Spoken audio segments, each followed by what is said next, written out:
Okay, we got a big game this week, playing a top 20 team. Offensively, a very talented group, specifically at the wide receiver position. Their quarterback is a veteran guy, has played in some big games, played well in some big games, very good with his own read and throws it well too. Their running game is very sufficient also. Defensively, we've been going up against Chief, our defense coordinator, quite a bit in the past. We're very familiar with each other. He's one of the best in the country. You can really tell a difference this year from last year. It was his first year with them. You can tell they're starting to click. They're very aggressive. They can really run.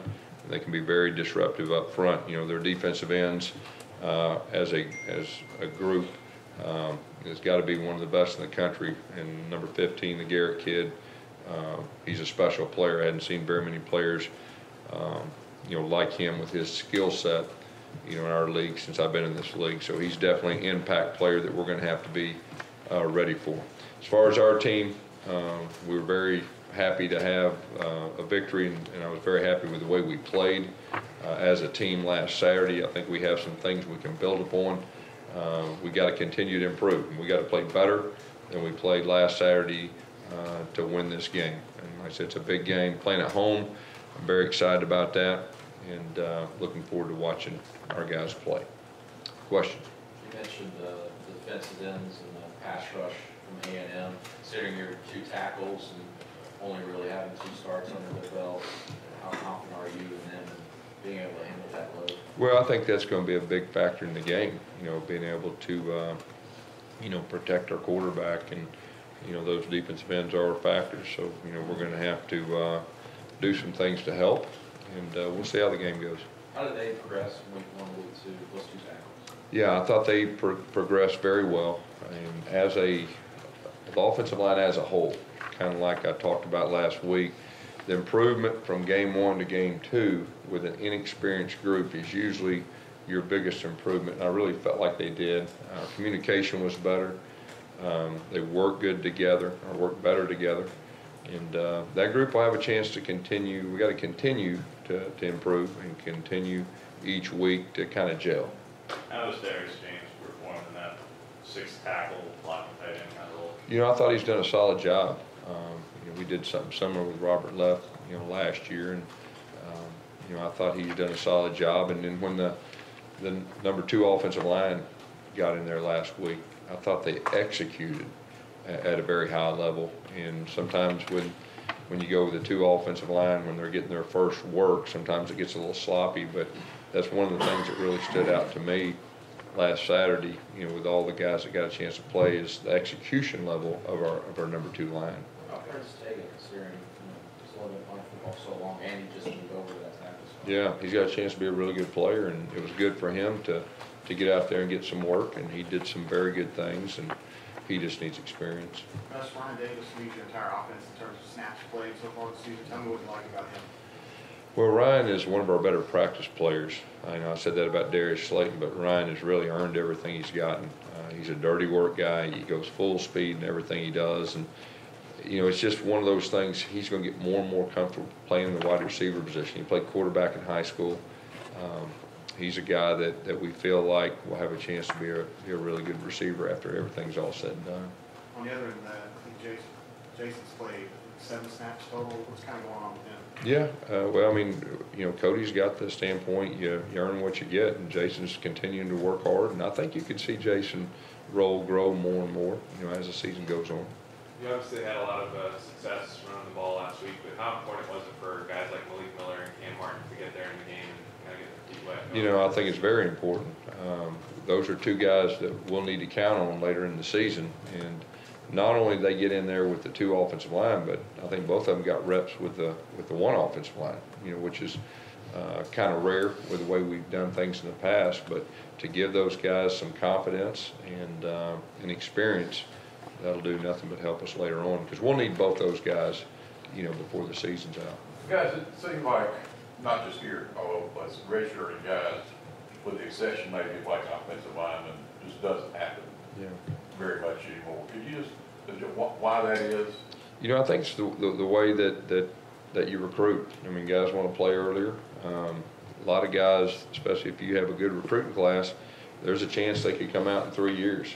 And so I think that that's really been what's happened with us. I'm not sure about everybody else around the country. We played 10 true freshmen the other night and 18 freshmen altogether. So, you know, we're still relatively young in some areas, and that's encouraging as far as moving forward. Coach, from a momentum standpoint, how significant is this weekend's game? You know, I think it's a big game. It's our first SEC game, and then anytime you get in the league, you know, I mean, that's a huge game. And the fact it's our next game, and that's been our focus. We're going to take it one game at a time. Last week it was Arkansas State. We didn't think about A&M. We didn't talk about A&M. And this week's the same deal. Just the difference is we're going to the SEC. It's SEC play. We need to raise our level. Our coaches and our players understand that. Obviously, it's a little bit different earlier on the schedule. This game seems to always be very important for both schools. Seasons and which way they go. Obviously, 13 really launched you guys. 14 ended that streak you guys had. And maybe possibly going to college football playoff. Do you sense that kind of urgency this week with the game? Well, you know, we've played some extremely close games, you know, with them before. We've had some very good games, and I really think this is the first SEC game for us, the opener. I just think that's big enough within itself, and you know, that's our mindset right now. How has Chief maybe changed over the last 2 years at A&M, or is he pretty much just done what he's done? I mean, you know, he's one of the best in our league, and probably one of the best defensive guys to come through the league. I mean, he's one of the best. And so, you know, last year was his first year there, and you could see that, you know, he was trying to get it like he wanted it. And now this year you can tell the difference. I mean, they're improved, and they'll continue to improve. The most challenges is Trevor Knight, presenting a guy that can run, athletic, and get out of the pocket. Well, I think just like what you said, he can run. Anytime a quarterback can run, that definitely changes things. And like I said earlier, he's a veteran guy. I mean, he's a veteran guy. He's played in some big games, you know, and he's done a good job running so far. You know, he's done a good job throwing to the receivers, which are extremely talented. But he's also carried the football, specifically off the zone read. He's made some plays with his feet and straight drop back passing when it's not open, and he's been very good at that. So, you know, he's a very good runner, and that's one thing that definitely concerns you. How much is their rush defense, Gus? Because in the past they've been pretty poor there, but this year they've gotten off to a great start. They held UCLA and Shaq in particular. Just what makes them different this year? Well, I think, like I said, you know, it's his second year, and the defense coordinator's, you know, his second year, and I just think you can tell the difference that he's been there 2 years. His guys understand what he's wanting, and you know, they got a lot of guys back too. That helps. How much does it do for Sean, I mean, confidence-wise, and for the offense when he runs the ball successfully? You know, I thought that was a big factor that you know, we had some rushing yards, and you know, we talked about that in the offseason that you know, we're at our best when our quarterback is a running threat, and the fact that he had 60 yards rushing, I thought that was very good, and that'll help us moving forward. And that's kind of got to be the mindset. I'm not saying he's going to rush for 60+ yards every game, but you know, that's what's got to happen. And he is confident. You know, that definitely was good the other night, and you know, moving forward, I know his teammates are confident in him too. And do you regret maybe not running that way some first game? You know, see once you got out there. Yeah, I mean, like I said, I mean, there's a few things, you know, that we wish we'd have done different the first game, but you know, it is what it is now, and the fact that we got two guys moving forward that we feel good about, and they're a little bit different, which I think is always good, you know, as from a defensive standpoint when they're preparing. So feel good about what we've got moving forward. Because you had a few specific kinds of plays that really hurt A&M in the game last year. How much of that really plays into what you game plan for this year? Did you look back on last year? You know, I think that there's something to be said for that, but every year is different, and you know, either new players or you know, they're improved in this spot or that spot. I mean, from a coach's standpoint, you just come up with the plan that you feel like is best for that year and that group, and that's probably more important than anything. You lean on any kind of scouting reports you have from the old days with Chase? back on that? You know, I think you lean on everything, you know, with the history, if you got history with people, and, but each team's different, you know. I mean, a lot of times the same plays don't work as good either because of their personnel or your personnel, so everything's different, but you do lean on all the information you can gather to give your team the best chance of putting a plan together for them to be successful. How much was Sean able to prepare for last year's game? That's the first game that Germany came back. Just how much was Sean actually able to prepare and be ready for that opponent? Boy, I tell you, I think he was pretty banged up that week. If I remember right, I don't think he was able to even practice, but he was in the meetings and everything that went with the preparation. But we were, I think if I remember right, we were hoping that he would be available late in the week, and just, I think we warmed him up in warm-ups, and I just don't think he could move. But he was part of the game plan and knew, you know, what we were doing. That's going forward, when Sean kind of takes off on those scrambles, you kind of have to have a conversation, because it seems like that diamond roll that he does is possibly going to get him hurt. I know his teammates kind of like seeing that. Yeah, and there's a fine line. I mean, he's a tough guy, and you got to know when to get down and when to try to get the extra yards, and that comes with experience. But definitely we talk about the different things and the different plays and what we expect moving forward. You know, he went out there and was trying to block one time, was flying around. I mean, there's a time to do that, and there's a time to use better judgment. That was probably the one that stood out to me. The home team has never won in this battle. You guys have traded back and forth. Is that a fluke that that happened, and has that been a point of emphasis this week, along with it being the opener? I just think that's the way it happened, is what I think. I mean, I wouldn't put too much stock in that, with that. What's kind of the plan for, or what are you expecting out of Jalen Harris now that Landon Rice is left?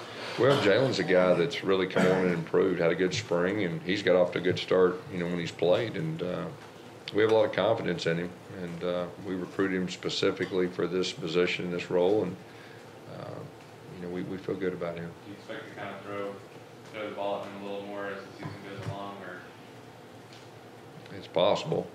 I'm not going to say that. I mean, yeah, we're going to throw him the ball a lot this week, and yeah, no, maybe. Yes, Kevin and James are particularly close friends. I think Kevin said that he might be his closest friend in the coaching business. You've had experience, obviously, coaching against Coach Free. So what is that like in a week like this when you're about to go kind of game planning? Yeah, I mean, you separate. You got a job to do, and you separate that. And the professional side is after the week, you know, you get back to, you know, being friends or buddies or whatever, but that's part of it. And that happens at all levels, and you got a job to do, and they got a job to do, and you see who wins. Does it make it a bit tougher, though, just because, I mean, someone you actually have a relationship with versus the coach you just don't really know? You know, if you got to separate it. That's the best way to put it. You got to separate it. You got to be professional and put the personal feelings aside, and then after the game you shake hands and that's over. But you got a job to do. With the way Hall and Garrett get up the field on the edges, in the past, how have you countered that and been able to use their aggressiveness? You know, that's part of it. You got to keep them off balance. I mean, when they know it's pass, you know, they're especially 15, and 10's very, very good within his own right too, but 15's, yeah, if he knows it's pass, it's extreme challenge. How much do you look at and cite the film from last year? Because what Sean was able to do against him was really kind of remarkable. In that game. Against who? Against Garrett. How much Sean did against Garrett. Sean Coleman? Yeah. Oh, How much okay. do you look Okay. at that? I thought you were talking about Sean White. No, I'm saying, how much do you show either Austin or Robert that tape with exactly what Sean did against him from last year's game and just how effective that was?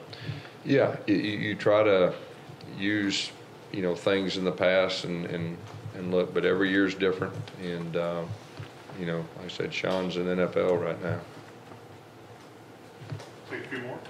You got a little tricky again. We saw the Batman formation. You say you don't know about it. Yeah, who asked me that? Yeah, thanks for blowing it. So what is to that, to tap into the old Gus Malzahn? No, it's just, you know, you do your homework all week and you're trying to score points, and that's really, you know, really all that really went into it. And give A&M something else to think about it? Well, not just them. I mean, if you do stuff like that, you give the rest of the year something they got to work on.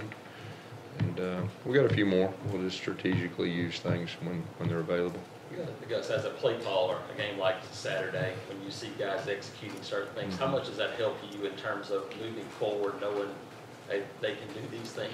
You know, I think it helps a lot. And I think I said this last week. We're still learning about a lot of our guys. And if you look out there, you know, we put some true freshmen out there at skill positions at times and just let them play. You know, in the past, we may have just put them in for a play or two, but we let them play. And so just learning about them, giving them the experience that they need to improve. And so that was kind of our mindset last week, that we're going to play these young guys and let them play. And, you know, hopefully the comfort level for them to play in and out and be able to execute at a high level. But as far as execution standpoint, that's kind of what we talked about in the offseason. We've always prided ourselves in executing at a high level, and the frustrating thing, you know, last year and really the first game, we didn't execute at a high level, but that's our goal. And like I said, offensively, we're still a work in progress. You know, we got to keep improving. We're starting to kind of put the pieces of the puzzle, but we're still learning about our guys. And, you know, hopefully, you know, in a short period of time, we'll have everything that, you know, what we're going to do moving forward. How close to Jeremiah Denson coming back again as well? You know, I'm hoping we get him back before the end of the year. That's my hope. He's working extremely hard. He's a great kid, and he's a very talented young man, so hopefully we'll get him back. But status right now is you know, uncertain. Because when you look at your defensive line, you've got guys like Ron Davis and Derek Brown contributing a lot of snaps and a lot of productive plays. Is that something that's changed since maybe you joined the league, even as a coordinator, that the true freshman on the defensive line can do that and have that kind of impact? Well, I think the special ones have a chance to, you know, and even if you look in the past, I mean, there's been some true freshman defensive linemen in our league, and they earned it and they were ready. And I think the same thing can be said for those two that you just said. Those guys are ready to play, and they need to keep improving, but I think they will. And you know, Carl and Montravius both played as true freshmen, and then by the middle of the year, they started feeling comfortable. More of a defensive question, guys, but there's a lot of folks who project their wide receivers as the best wide receiver corps in the country. Do you feel they're at that level? Do you think that they're 4 or 5 players deep at that? I mean, I think they're in the conversation. I mean, it looks to me like they got a lot of guys that are going to play at the next level. You said that Jeremy is going to be behind, obviously, Sean and John. Is there any talk of possibly changing positions for Jeremy and receiver? No, not at this point. I mean, he's going to keep practicing and keep trying to improve and do what he can to help our team. All right, Coach. Thank you.